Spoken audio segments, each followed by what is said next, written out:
तुम्ही बघू शकता मी सोयाबीन हो का कसं भिजून घेतलंय का तुम्ही बघू शकता. 5 मिनिटं लय झालेलं भिजायला बरं का. आज सोयाबीनचं मटणासारखा रसा काढणार आहे.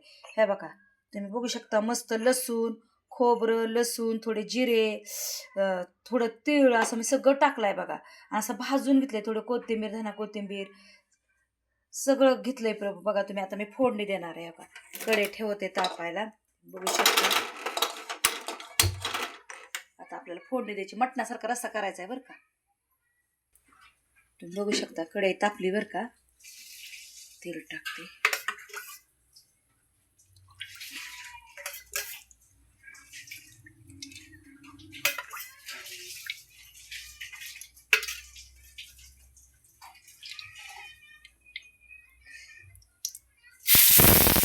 कढई तापली ना छान असं तुम्ही बघू शकता.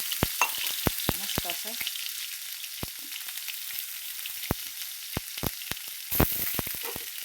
चांगलं तेलात फ्राय करायचं. आधीच भाजून घेतलाय असं गोळा होऊ द्यायचा बरं का.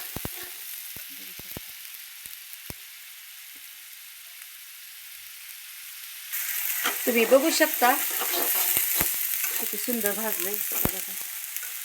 आता आपल्याला सगळं तिखट वगैरे ते घरातले टाकायचं. एक मसाल्याचं घरातलं तांबडं अजून काळा मसाला थोडीशी हळद आणि कलर येण्यासाठी थोडंसं जास्त नाही. मस्त त्याच्यामध्ये तुम्ही बघू शकता किती सुंदर होते.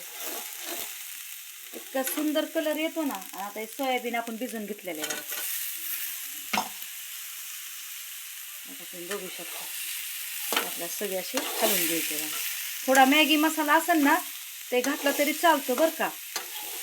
मध्यम रसा ठेवायचा जास्त नाही. बघू शकता तुम्ही बघू शकता चवीपुरतं मीठ टाकलंय. बघा इतकं सुंदर होणार आहे ना हे सोयाबीन तुम्ही बघू शकता. त्या मसाल्यातच आधी भाजून घ्यायचं चांगला कारण शिरलं पाहिजे ना त्याच्यात. तुम्ही बघू शकता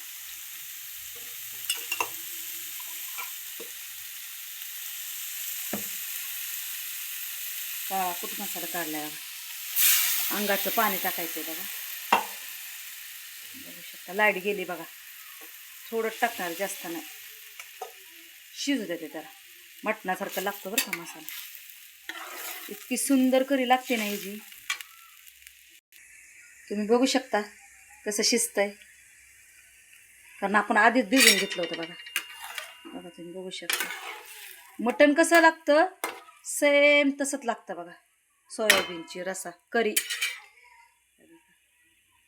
5 मिनिटं शिजू द्या. अजून शिजलंय बघा. एका प्लेटमध्ये तुम्हाला काढून दाखवू. इतकी सुंदर झाली ना. तुम्ही पाहू शकता सोयाबीनची कशी करी झाली मटणासारखी झाली बघा. तुम्हाला माझं करणं आवडलं असं तर माझ्या चॅनलला शेअर करा लाईक करा. थँक्यू धन्यवाद देशूला. आमेन.